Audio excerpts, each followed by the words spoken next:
You're listening to the Options Insider Radio Network, the home of the Options Podcast. For more quality options programs, visit theoptionsinsider.com or search for Options Insider Radio Network in your podcast provider of choice. Listeners can also access all of our programming through our mobile app available in the iTunes and Google Play stores. Select programs are also available via live stream at mixlr.com/options-insider. That's mixlr.com/options-insider. Don't forget to follow along with your favorite programs and submit your own questions for the hosts at twitter.com/options, stocktwits.com/options, facebook.com/theoptionsinsider, or via questions at theoptionsinsider.com.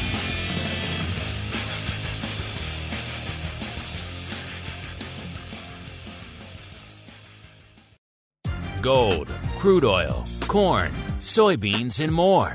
With so many tradable products, the futures options market can be an intimidating place. How can you possibly keep track of the latest trading developments across so many different products? Don't worry, we've got you covered. Welcome to This Week in Futures Options, the program designed to help active futures options traders stay on top of this ever-changing marketplace. Each week, we'll break down the top trades, hot products, volatility explosions, and much more. So be sure to check out our live stream via the Mixlr app or join our live chat room at mixlr.com/options-insider. Whether you're an experienced veteran or a newcomer looking to separate the wheat from the lean hogs, This Week in Futures Options has the information you can't find anywhere else. This Week in Futures Options is brought to you by QuickStrike, options pricing and analysis software. Learn more about QuickStrike at bantix.com. This Week in Futures Options is also brought to you by CME Group, the world's leading and most diverse futures and options exchange. Visit cmegroup.com/options. This Week in Futures Options is also brought to you by FTSE Russell, a leading global provider of benchmarks, analytics, and data solutions. For more information, please visit ftserussell.com. And now, get ready to break down the latest futures options trading activity. It's time for This Week in Futures Options. All right, everybody, that music means it is time once again for Twifo, This Week in Futures Options, a program where we break down everything going on the futures options side of the fence. So we'll talk some equities, maybe we'll talk some energy, maybe we'll talk some ag, some metals. You never know what's going to make it onto the show. That's why you have to tune in every week. My name is Mark Longo from theoptionsinsider.com, as well as, of course, from the ever-exciting, at least we hope so, the Options Insider Radio Network. I'm pleased to be joined here in the studio by double duty guests here in the show. First off, holding down the old CME hot seat today is actually a returning guest here on the program, Mr. Rick Rosenthal, the Director of Business Development for the FTSE Russell Indices over there at the Cboe. Rick, welcome back to the program. Welcome back to the studio, sir. Thank you very much. Great to be here. And next to him, I am pleased to say, for a record, I think this is the first time we've had you 3 weeks in a row, Sean. Usually at this point, you're in Europe or Asia or some other far-flung locale. But here you are in the studio again, Mr. Sean Smith, the Managing Director of Derivatives Licensing over there in FTSE Russell. Sean, welcome back to the program to you as well. Mark, thanks again for having me. It's always great to be here, and I'm very excited to have Rick Rosenthal join us today. He's in the hot seat. I think there's lots to talk about, especially when we get to RVX and Russell options. Rick is the Cboe's in-house expert on the material, so let's let him have it today, please. He's in the hot seat. Let's go for it. Well, he is squirming. Let's make him squirm a little bit more. We'll give him a respite for now, though. We'll start things off the way we always do, looking at our big movers and shakers for the week. What's trading it up over there on CME Group? You guys can play along, as always, cmegroup.com/Twifo, TWIFO. That's how you find all these fun reports. If you did that, you'd see which way we should go. And I usually ask this of Sean. Rick, I will give you the chance to choose this week. Should we start with the big movers to the downside or the big movers to the upside this week? What floats your boat? Let's go up. I can see why you two are friends, Sean. You two think alike. Sean has never chosen Sean has never chosen the dark side once. You are a perpetual, you're a permabull here, sir. Let's go to the upside first. Top 5 movers to the upside this week. Number 5, corn, up 2.6%. It's pretty much not a huge option story on the upside this week, listeners. You got corn, then you got number 4, eurodollars, up 2.9%. That's pretty much where a lot of the option story ends because number 3 is iron ore.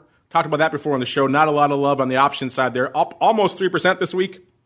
Number 2, live cattle, up 4.33%. Also not a huge active options story. And number 1 with a bullet, just blowing the doors off everything else this week, is lean hogs, up 14.4%.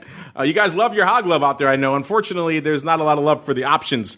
It's kind of a light options product, but a huge moving week, 14.4% on the hogs. Let's go to the dark side now. Let's start the bottom of the dark side, which I guess is, if you got to be here, that's probably where you want to be. It's our old friend, the Nikkei, denominated in the yen. Remember, that's off a little over 2%, about 2.1%. Number 4, soybeans. Get a little ags in the mix this week, 2.6% to the dark side. Number 3, platinum, off about 3.25%. Number 2 here, copper, off 3.4%. All metals to the top of the dark side here. Number 1 is palladium, off 4.6% this week. So metals not having a good week here as we keep on rolling. But since we got both you guys in the studio here, I think we'll start kicking things off in the land of all things equity. You know, coming into the showtime here, listeners, and you know, if you're listening to Option Block a little while ago, it's kind of a weird, kind of mixed day out there. You know, last couple of weeks, week and a half or so, we saw a lot of renewed optimism on the trade war front. Markets were rallying. Things seemed like they were good. Earnings were, for the most part, pretty good. So vol was coming off. Markets were rallying. Today, to kick off the week, not so much. Markets are kind of mixed to slightly down, and vol kind of popping back up there a little bit. Coming into showtime, we had VIX right around a 13.75 or so. That puts it up about over a point, about 1.35 points from where it was this time last week. Our old friend VVIX, a.k.a. the volatility of volatility, threatening that 100 handle, that triple digits to the upside there, up to about a 96. That's up nearly 7 handles from where it was last week. So vol getting a little bit more frothy out there. And, of course, our old friend RVX. Sean, this is like the 3rd week in a row I've been saying this. RVX at about a 1675, so effectively unched. I think it's about a 0.05 difference from last week. Does that surprise you, Sean? Yet another week here we are talking about RVX is kind of effectively unched? You know, as you know, volatility is volatility. It seems to be just holding its own. But that spread has tightened, right, over the week from last week.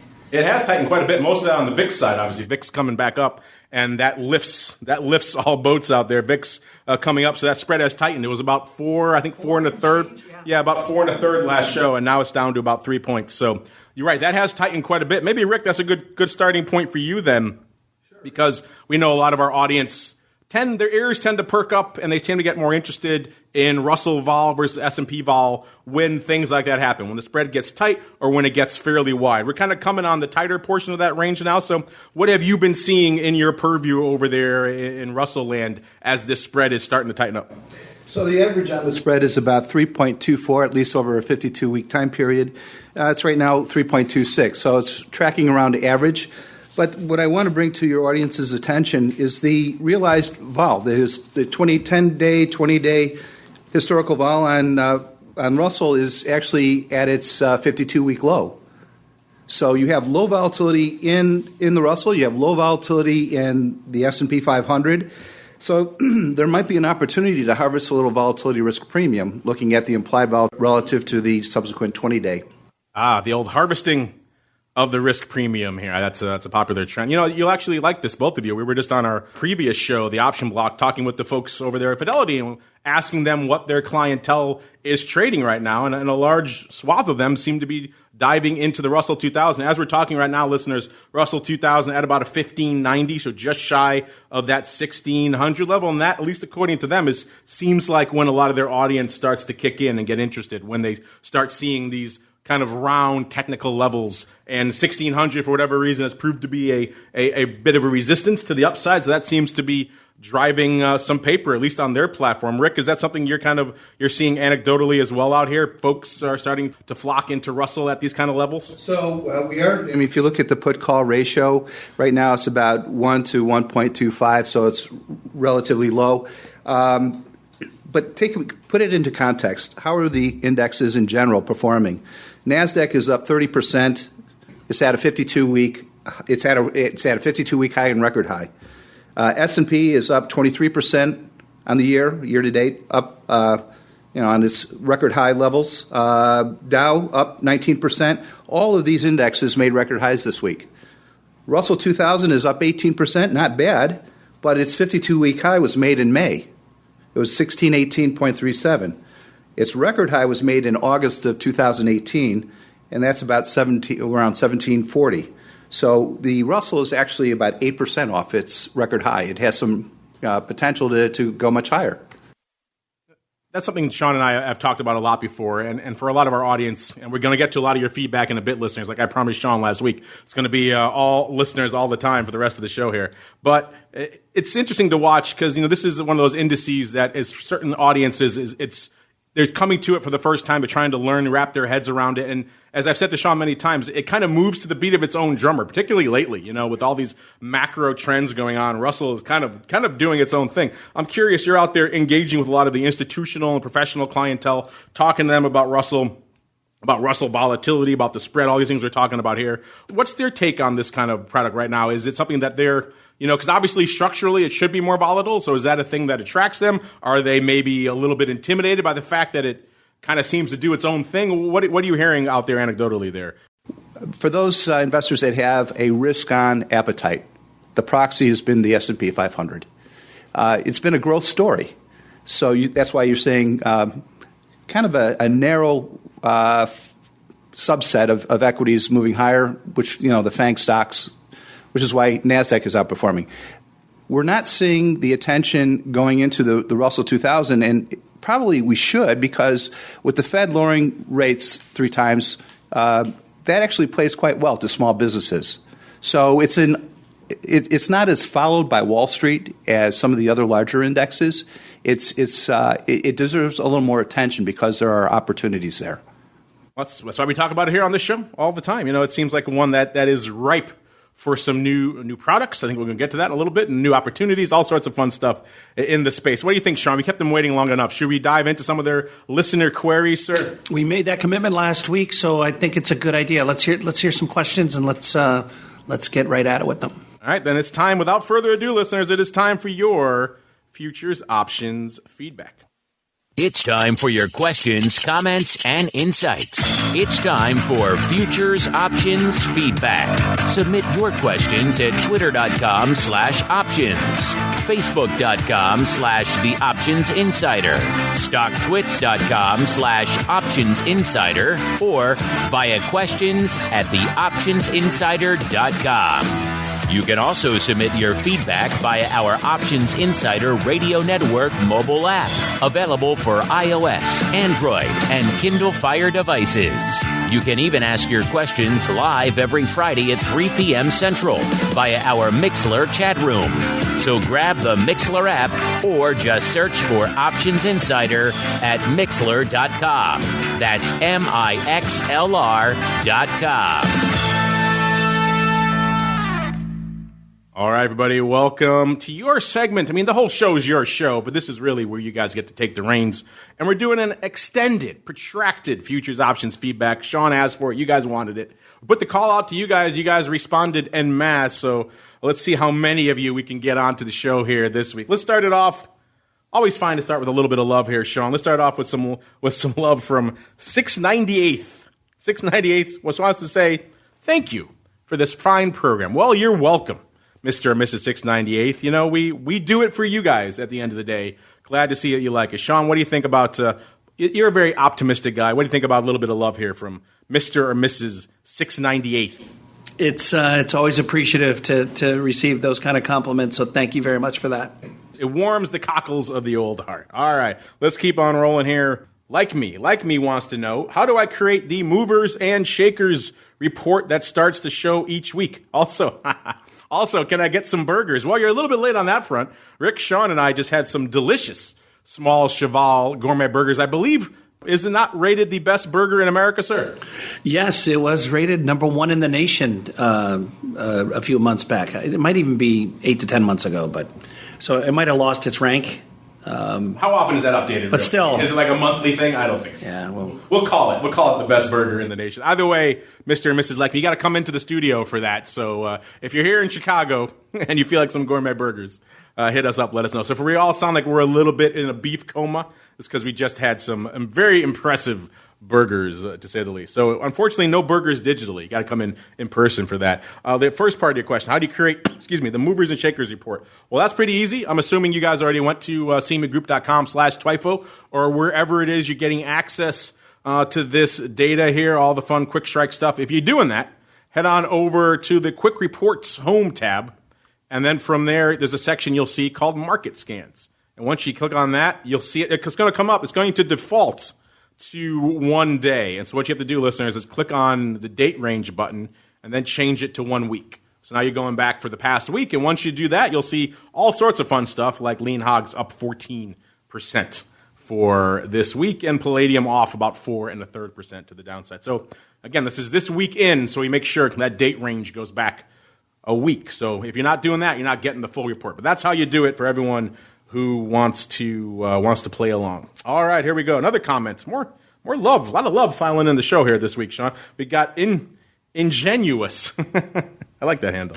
They want to know. They want to say, I should say, I love the network, and Twifo is my favorite show. I tune in every week. No one else talks small cap vol, let alone crude and metals vol. It's a must listen. Well, there you go, Rick. Look, getting some love here for small cap vol. I didn't realize that, but I guess we've become the de facto source for all things small cap volatility, sir. Thank you, Ingenious. Really appreciate it. Sean, does that warm the old heart as well to see that we become a mecca here for what does he say, small cap vol along with crude and metals vol? So there you go. I agree. And again, Rick, you called this person ingenious. It's ingenuous, but I think the comments are genius. So I'm gonna second your motion there and call this person ingenious as well. But yeah, small caps. It's one of those topics that needs to be brought up. The Russell 2000 is a tradable, investable product that needs the attention of the industry and needs attention of the market. And I'm excited to be a part of it. I'm watching volumes grow in terms of open interest and in volume on a day-to-day basis. And it's just a pleasure to be working with our partners, Cboe and CME Group, and growing this entire small cap ecosystem together. I think it's exciting, and we're just going to continue to get out there and spread the word about these products. I agree. It is an ingenious comment from Mr. or Mrs. Ingenuous. I left off the best part. He says, it's a must listen. Well, there we go. Thank you for that. We agree. We like to listen to it, but hey, we might be a little bit biased here. All right, next up, Nico. Nico wants to know, why does, this is the perennial question, why does eurodollar trade so many options? Sean, we talked about euro. We didn't talk about it this week, but eurodollar will traditionally do on one call strike more than many other complexes will do in the entire week. So, what do we talk? 250,000 contracts in one call. One day we were sitting here. Yeah. So, yeah, serious numbers. I do want to get some people on from, who trade eurodollars more so we can kind of talk a little bit about what really is driving a lot of that activity, not just from a macro or other perspective, but what types of trades are popular out there, what unfolds as it rolls, because the volume is so just exponential. But you're my old school Eurodollars guy. When you were out there, Sean, what was it that was driving a lot of the flow out there? I know it's obviously big institutional clientele doing large blocks. What are they traditionally doing out there, sir? They're hedging. They're trying to enhance their portfolio with options. They're taking a statement in a direction. I mean, Eurodollars are used by a massive global ecosystem, which from an institutional base, it's just trillions of dollars, right, in notional value every single day. So you know that the majority of this is institutional business. But yeah, I would strongly recommend getting the Derek Salmon in here to talk about options and specifically speaking about interest rates, because CME Group just does a phenomenal job. And again, the liquidity is just incredible in that entire product.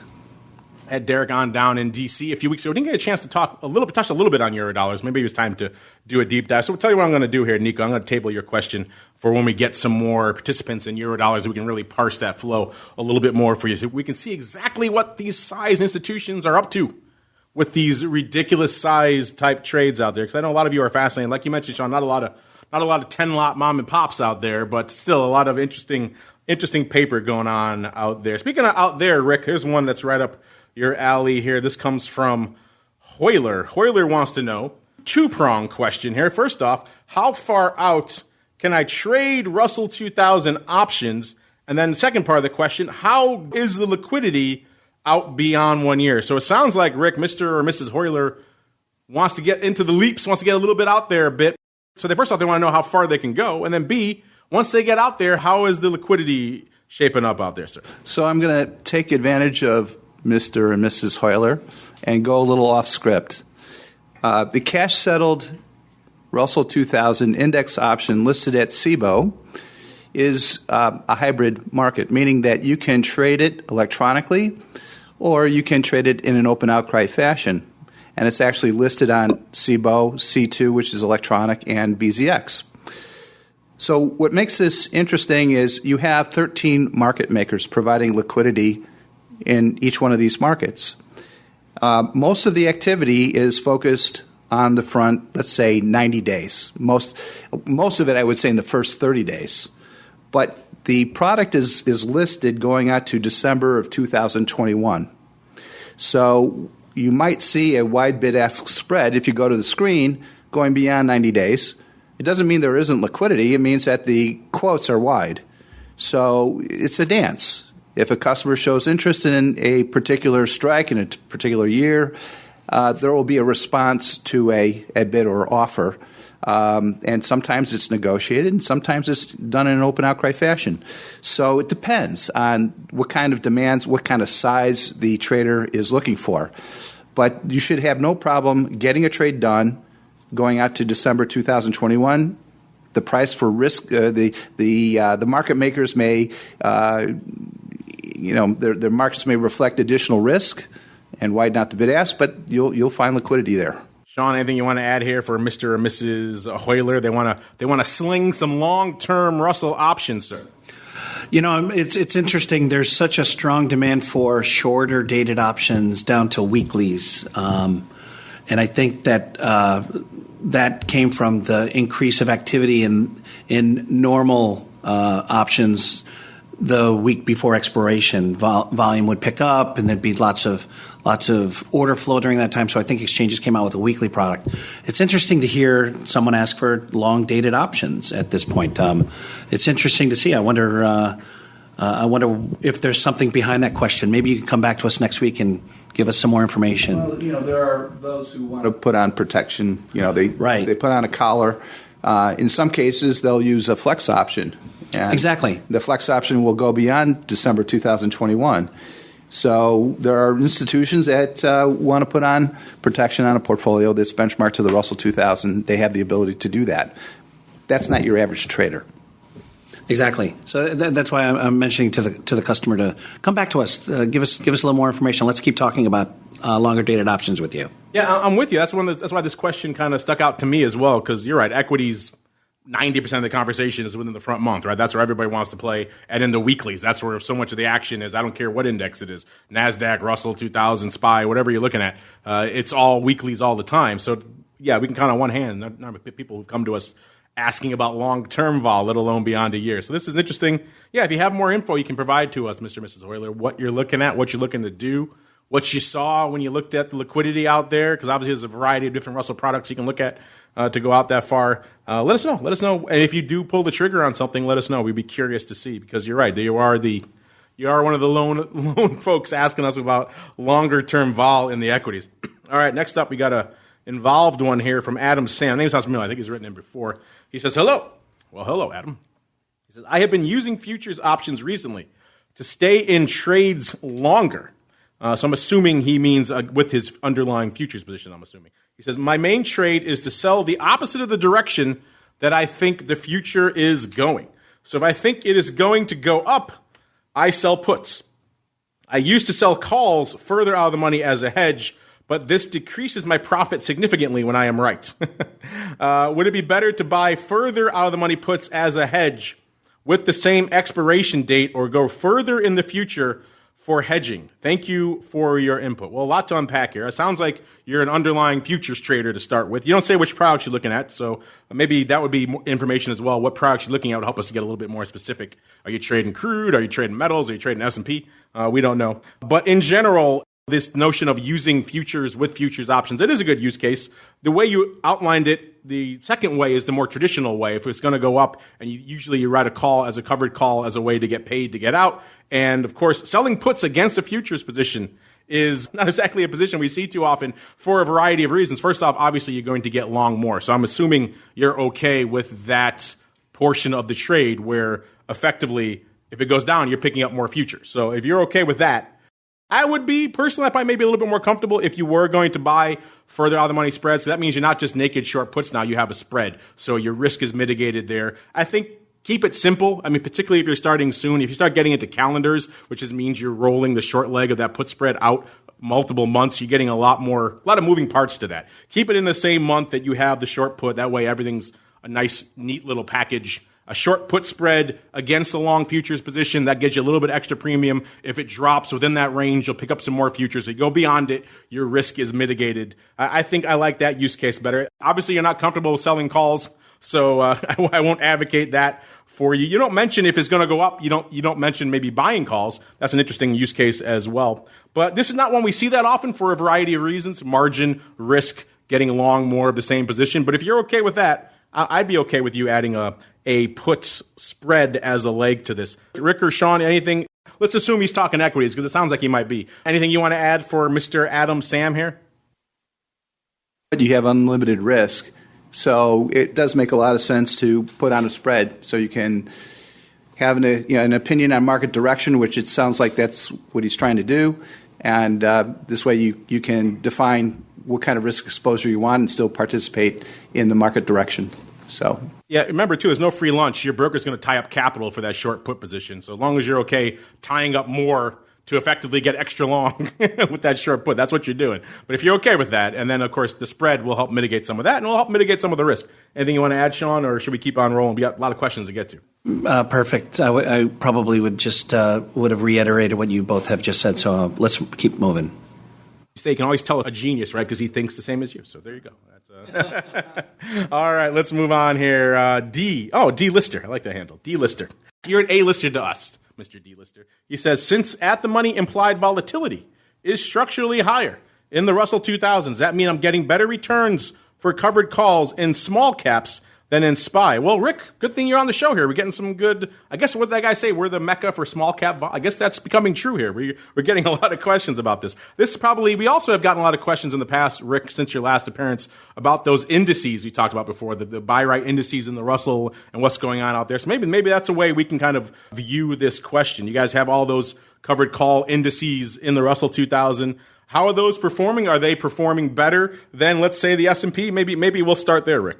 A-list question from D-Lister. I agree. I agree. So kudos. So there's a couple of components when you're looking at any kind of option writing strategy. In this case, we're looking at it looks like a covered call. So you're collecting premium when you're writing the call. You're receiving the premium, and for that you have somewhat of a cushion. If the stock market can do one of three things. It can go up, it can go sideways, it can go down. So if the market goes up, you have capped your upside. You'll have underperformance. If it goes sideways, if it goes sideways, you're collecting that premium and you say thank you very much. If the market goes down, you're going to have underperformance in your equity holding, but you've received some of the premium, which cushions the downside price movement. So the question, I think, is, are you getting better returns in small cap versus SPY? You're taking into consideration what is the premium that you're collecting. You have a higher volatility in Russell than you do in the S&P, so you are collecting more premium, but you also have different performance in the indexes. And as I mentioned earlier, the S&P 500 year to date is up 23%. The Russell is up 18%. So Looking at it in aggregate, the buy rate on the S&P 500 is outperforming the buy rate on the Russell 2000 because of the underlying performance. Now, I think you asked, how are the Cboe strategy benchmark indexes performing? We have about 40 of them. In the Russell 2000, we have a buy rate on the Russell 2000. We have a 30 delta buy rate. We have a put rate. We have a weekly put rate. We've got a zero cost put spread collar index, and we have RVX, which is the Cboe Russell 2000 volatility index. The put rate typically does quite well. Why is that? Because small caps are more volatile, and there's a strong appetite for hedging, which pumps up the premium in puts. So for those who want to do a cash-secured put-right strategy, you can actually add this to an equity position as a way to enhance the risk-adjusted returns on a portfolio. So there are institutions that do this. There are pension funds, endowments, foundations that actually allocate a 15% portion of their equity holdings towards a cash-secured put-right strategy because it enhances the risk-adjusted returns. Yeah, and there's a lot of moving parts to a covered call. It's not just the straight-up level of implied vol, because you're right, net, that should be higher. I think we're looking at just the top of the show. It was nearly a 17 at the money implied for the Russell versus about a 13 and a half, 13 and three quarters for the S&P. So that alone is a pretty wide gulf. So that alone should do, but that alone is not the entire question. There's things like skew and all these other factors that come into consideration. You're talking about how much premium you're actually harvesting, how much you're getting paid to actually sell that call. So that's something we need to probably sit down and maybe break down on like a strike by strike, look at the skew, a lot of other moving parts to it. And so that's an interesting question. Maybe a good little homework. I'm gonna put a little H next to this one. I might come back to this one when we crunch some numbers on it. And you're right. Also, Rick, when you're looking at it from a broad buy right perspective, it's hard to take the underlying performance out of that equation because it is such a huge part of the buy right itself. So there's a lot of moving parts to this. Interesting. I think this is an interesting one, and it shows, hey, the interest is getting out there, which I like to see. So far, Sean, if you've been playing along, we have interest in premium harvesting and long-term volatility. That latter one is still kind of surprising me. Is it surprising you? Sure. You know what it is? It's interest in small caps, and all of it is good, and it's all good for the ecosystem. So I couldn't do a better job of reflecting buy rights and writing calls or put rights or the indices. We've got the in-house expert, Rick Rosenthal, here today, and today's that opportunity for him to share that information with us. So I'm really appreciative that he's here. All right, let's see how many more we can get here on the show. We got some product queries, this time from Michael Sheen. He wants us to look at, let's see. He says, how about some pound dollar with all this Brexit nonsense going on? Well, we don't get a lot of FX love here on the show. We don't get a lot of FX. So yeah, we're getting long-term Russell vol and we're getting FX. So I guess we're getting everything old is new again. Everything outside the norm is coming back in, that's why we do these listener shows, right? We can see what the listeners have on their brain. All right, let's go to FX here. I pulled it up. By the way, you guys can play along. CMEgroup.com/Twifo. Head on over to the FX portion of the drop down. Then, of course, pound USD is where you want to go. If you did that, you'd see right now that spread is hovering a little bit shy of the 1.3 level, at about 1.29, almost 1.288 to be precise. So we're threatening that 1.3 level out there in the spread. The vol is actually up and up pretty firmly across the board. Most of the major contracts, it looks like they're up about a point, maybe a little bit more, with the inflection point coming right around DECE of this year, which is, of course, the most active contract as well this week, with about 77% of all the flow going up in that DECE contract out there. If you're wondering to yourself, you're saying, what is the number one trade out there this week with the bullet? It would be the 1.30 calls out there in DECE. So a nice even money, even numbered strike out there, doing nearly 11,000 contracts. That was the biggest print out here by far, and the lion's share of that going up on Tuesday, nearly 7,800, about 3,000 on Monday, and kind of just scattered contracts going up the rest of the week. So big prints on Monday and Tuesday here for those 1.30 calls, and actually both of those were closing. So we're closing about 6,000 contracts. Someone coming in looks like taking off a fair amount of upside here in upside in DECE in pound USD. Let's look at the skew really quickly here while we're at it. We'll go to DECE again because that's where the lion's share of the flow was this week. Those puts were about 0.5% rich to the at-the-money last week, so puts were leading the dance.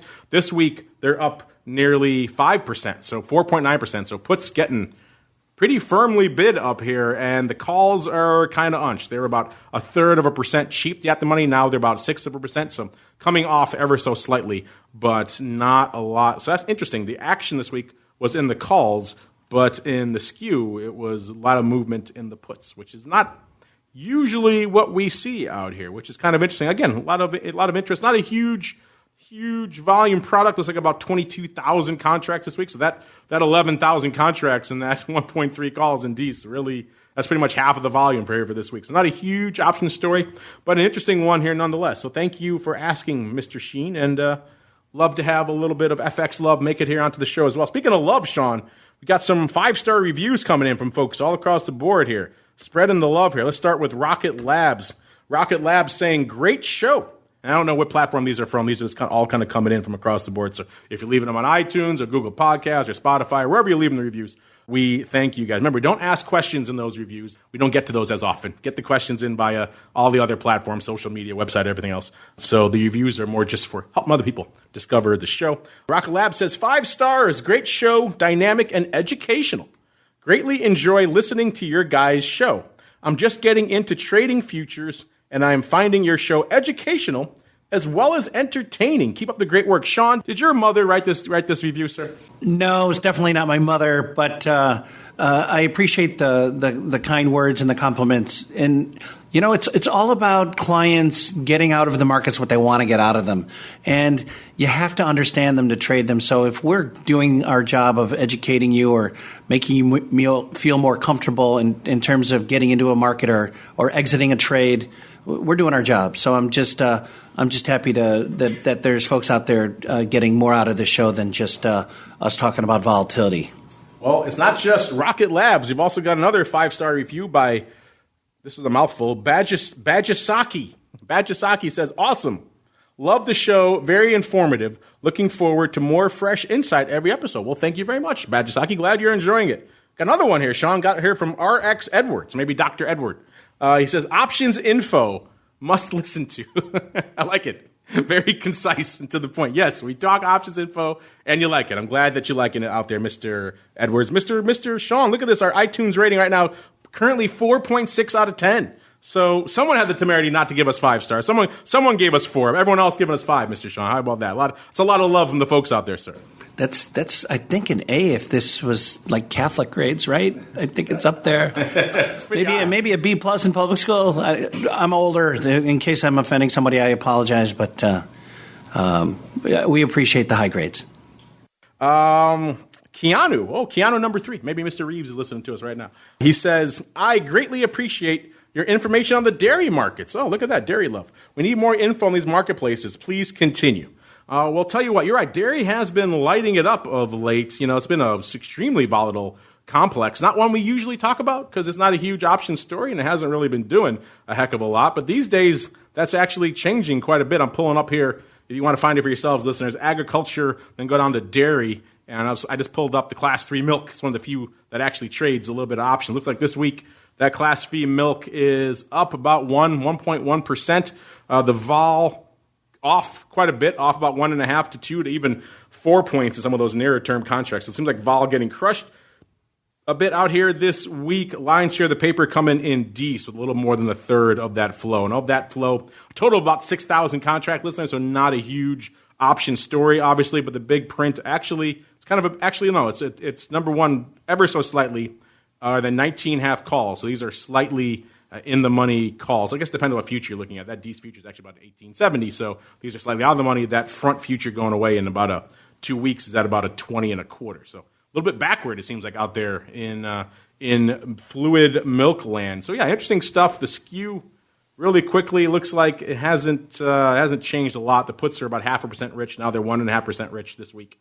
Last week, the calls are nearly 4% cheap. This week, the calls got bid. This week, the calls are 5.3% rich. So they pretty much swung completely, did a 180 out here. So I'm guessing someone was buying those 19.5. So I'm going to go out and say. So interesting stuff. We're looking forward to dairy becoming more of a story as it continues to get a little bit more volatile, get a little bit more options traction on. We'd love to talk about it more. And as it gets more volume, we will. In the meantime, our friends over there on the Volatility Views program, the guys from T3, they have what they just created that's called the Milkshake Index. So check it out for yourselves. T3index.com is the place to go. They're kind of looking to break down volatility in the dairy space. I believe most of the products you're looking at are focused over there in the Australia, New Zealand region, because that's where they're from. But still, if you're fascinated by dairy volatility, the Milkshake Index is probably one you want to check out. All right, next up, we've got Jack Tan. Jack Tan wants to know, what's more volatile these days, WTI or nat gas? Well, let's look. Let's look and see if we can find the answer for you here. Let's go to crude oil first, and that's, of course, in the energy drop-down, listeners. And let's pull up our old friend W. Let's do a quick WTI rundown while we're here as well. Haven't had a chance. This is actually a rare week, Sean. We've been so busy with questions and everything, Russell, we haven't even talked WTI. Isn't that crazy, sir? It is. It's good to get into crude because it has been moving. Yeah, our crude heads will be angry if we don't touch on this. Let's do a quick overview while we're here, listeners. WTI coming into showtime at about a 56.80, so slightly off that 57 handle, but still maintaining that upside, the lingering prospect of perhaps this end to the trade war seems like it's given a little bit of a lift here to WTI. Vol, kind of a mixed bag across the term structure, up slightly in some months, off slightly in others, so not a huge movement one way or the other this week from a vol perspective.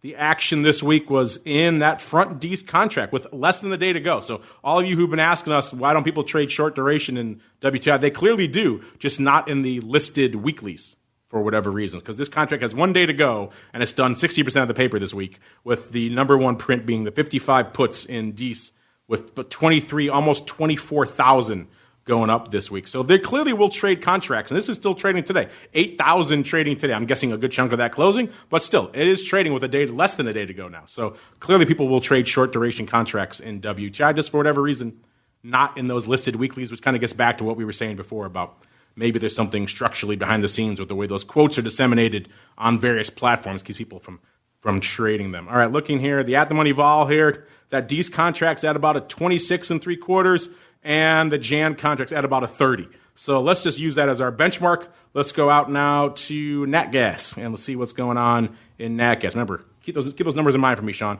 26 3/4 and 30. I'm gonna come back to you in a second. All right, here we are now in nat gas. Nat gas actually trading it up here this week. 425,000 contracts on the tape. The biggest month here is D's yet again, with about the 2 1/4 puts doing 51,000 contracts, 62, almost 63% of the paper this week coming in that front D's contract, which has about 11 days to go. The vol coming off here pretty hard as well, off about a point and change. Actually, I take that back, 4 points and change here in nat gas. So it looks like it's a bit of a vol apocalypse out here this week. Not surprising, maybe some of those big moves are dying down a little bit, so we're seeing the vol come in as a result. So if you listened to the show recently, nat gas has been moving and shaking and rocking and rolling. The 2 1/4 puts, we're at about 2.645 right now, listeners, in nat gas. The 2 1/4 puts, once again, it's been all these quarter puts doing 51,000 contracts this week. The lion's share on Monday, 37,000, and then the rest kind of scattered throughout the week. About half of that opening. So opening paper, once again, on these 2 1/4 puts. It's interesting. Someone's got an axe to grind down on that far out of the money strike with about 11 days to go. That's been kind of the number one strike for a few weeks now. But getting back to the listener's question, he wants to know what's more volatile. I've been distracted by all this paper out here. Let's see. If at the money vol here in D's with the date with 11 days to go is 52 1/4, and the Jan is 53.5. So Sean, it was what, 26 3/4 and 30. 26 3/4 and 30 versus 52 1/4 and 54. It's like asking my little guy doing some basic math here. Which one is greater, Sean? I'm not even going to answer. It's an obvious. Clearly, nat gas is the more volatile of the two. If you guys want to do the analysis for yourself, cmegroup.com/Twifo is the place to go. Look at that at-the-money volatility. That's the place to begin your journey here. That looks like it's the 1, 2, 3, 4, 5, fifth column from the left there is where you could go. All right, here we go. Another show suggestion here from Glio. How about a product complex report where you break down the most active options in each complex? So an ags complex report, then a metals report, and so on. It's not a bad idea, Sean. The problem is this show would still need to be about 3 hours to get everything on there. So what do you think about this suggestion? We should do a report for so a metals one, then maybe an equities, then an energy. There's still a lot here. Let me look here off the top of my head. We've got 1, 2, 3, 4. I mean, we'd still be going for quite some time here, sir. What do you think about that idea? We always do the movers. It might not be a bad idea to do the rank of the most active in terms of options volume. Might not be a bad segue in one of your shows. We're doing all the questions today for listeners. I kind of like the idea. Of course, we talk about eurodollars every single show. That's the problem with that, right? It'd be the same players all the time, right? Because, in the metals, it would be gold. In energy, it would be nat gas or WTI, one of those two. Right. Yeah, and obviously in rates, it would be, and pretty much anything else, it would be eurodollars, because that just dominates all tapes. And it would be the Russell 2000. Of course. Exactly. It would be all Russell 2000. It would have to be. I'm on the show, so there you go. All Russell 2000 in the equities complex. So it would be a lot of the same products if we did it that way. Mr. and Mrs. Glio, which is why we don't. We look at what's moving for the week and kind of let it go from there. But that said, if you guys have queries, you want to get a little, palladium or something on the show one week, you know where to find us, right in. And when ags are moving, we'll rotate those in. That's, if you do ags, it would probably be corn every week. So it'd be the same products every week, which might get a little stale. So we like to mix it up a little bit. But there's something to be said for that, for trying to maybe find a way to feature all of the complexes. Again, this is only a 1 hour or even less show sometimes. So it's hard to fit all of it in here on this. This could easily be a 4 or 5 hour program, listeners, with all the complexes you guys want. And I get it. I love it. I love you guys want the show to keep going. We like that. But you're trying to find a way to fit it all in. With just the volume of Russell 2000 alone, it takes several hours here just to break it all down. All right, speaking of Russell 2000, let's end on this one, Rick, here. This comes from below. I like that. It comes from below. It's got to be down under. Maybe. It's a little ominous. I kind of like it. This question is from below. We need a little spooky music to go with it. From below wants to know, can you provide any information on upcoming Russell volatility? He wants you to open the kimono a little bit here, Rick. So I'm going to be a little dodgy here. Cboe has a wonderful index group that comes up with new ideas. If you go to cboe.com/benchmarks, you'll see a number of, as I mentioned, strategy benchmark indexes that are used as benchmarks to measure the performance of various options-based strategies, put rights, buy rights, collars, butterflies, etc.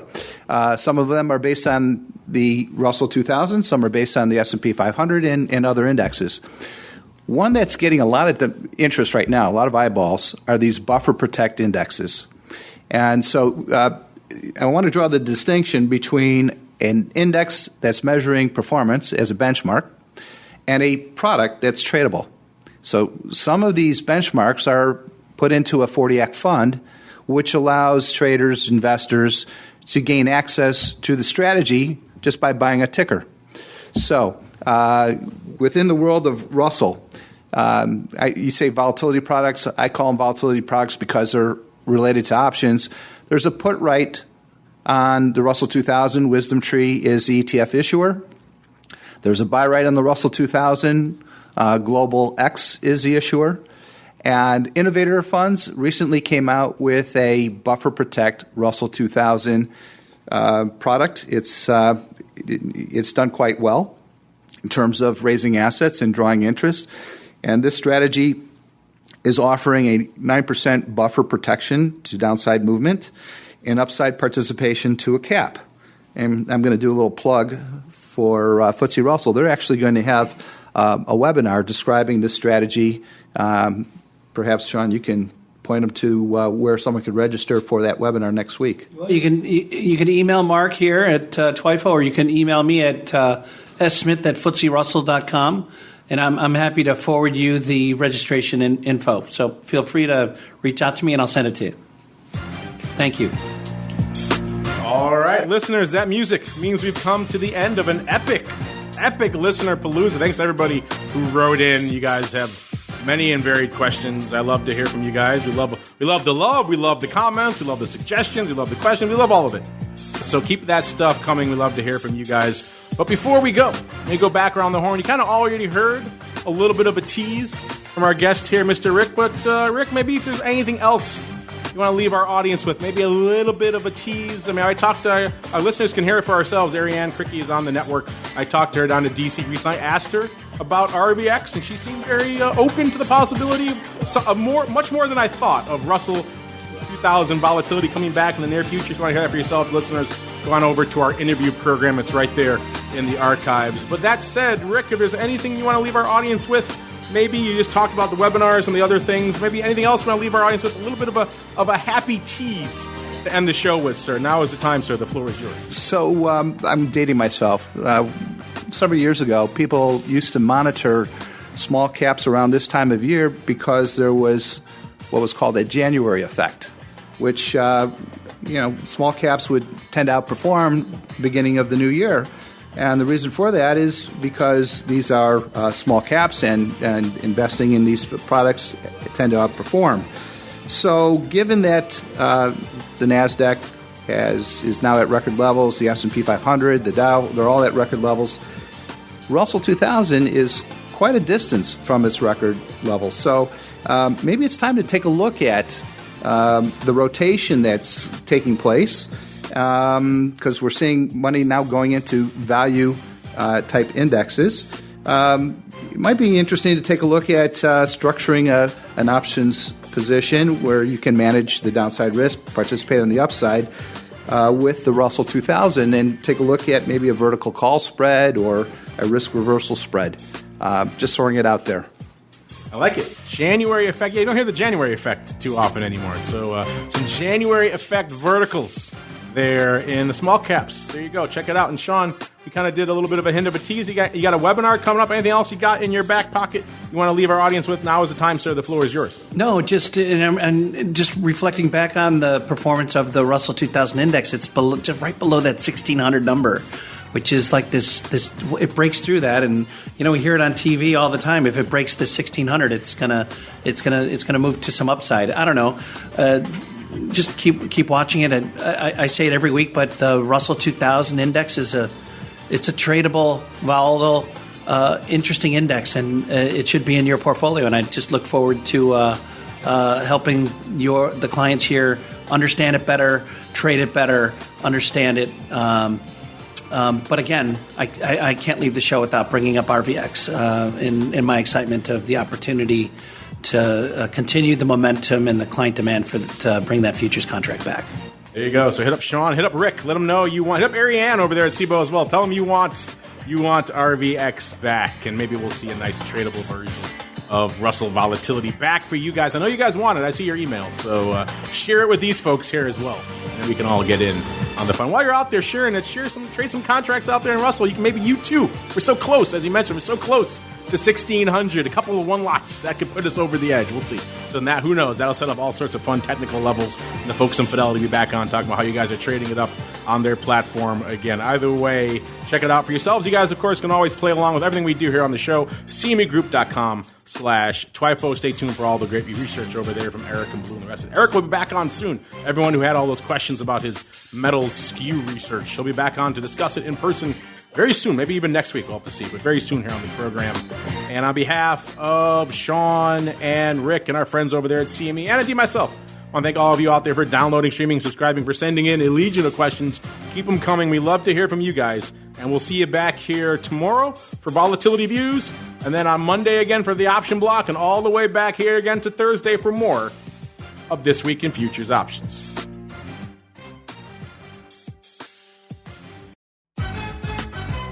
This Week in Futures Options is brought to you by QuickStrike, options pricing and analysis software.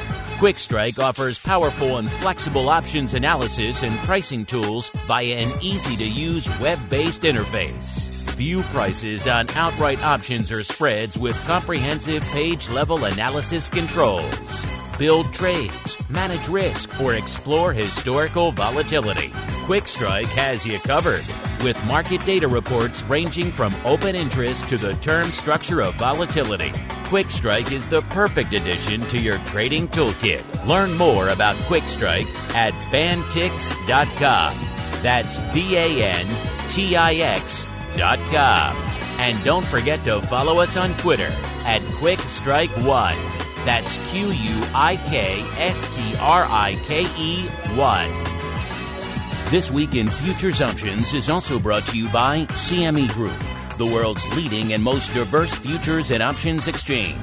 CME Group's markets help individuals and businesses around the world manage risks and seize opportunities. CME Group offers the deepest and most liquid options on futures across all asset classes, including interest rates, equity indexes, foreign exchange, energy, agriculture, and metals. For more information and educational resources about futures options at CME Group, visit cmegroup.com/options. This Week in Futures Options is also brought to you by FTSE Russell, a leading global provider of benchmarks, analytics, and data solutions. Investors in the U.S. and around the world are using FTSE Russell indexes to benchmark their investment performance and create investment funds, ETFs, structured products, and index-based derivatives. Many Options Insider Radio Network listeners will be familiar with the Russell 2000 Index. Russell 2000 futures and options are currently trading on the Chicago Board Options Exchange and CME Group. For more information, please visit FTSERussell.com, CBOE.com, and CMEGroup.com.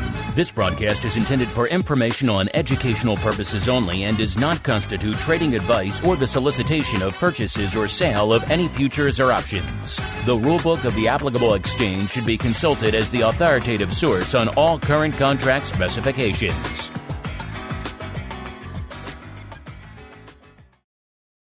You're listening to the Options Insider Radio Network, the home of the Options Podcast. For more quality options programs, visit theoptionsinsider.com or search for Options Insider Radio Network in your podcast provider of choice. Listeners can also access all of our programming through our mobile app available in the iTunes and Google Play stores. Select programs are also available via live stream at mixlr.com/options-insider. That's mixlr.com/options-insider. Don't forget to follow along with your favorite programs and submit your own questions for the hosts at twitter.com/options, stocktwits.com/options, facebook.com/theoptionsinsider, or via questions at theoptionsinsider.com.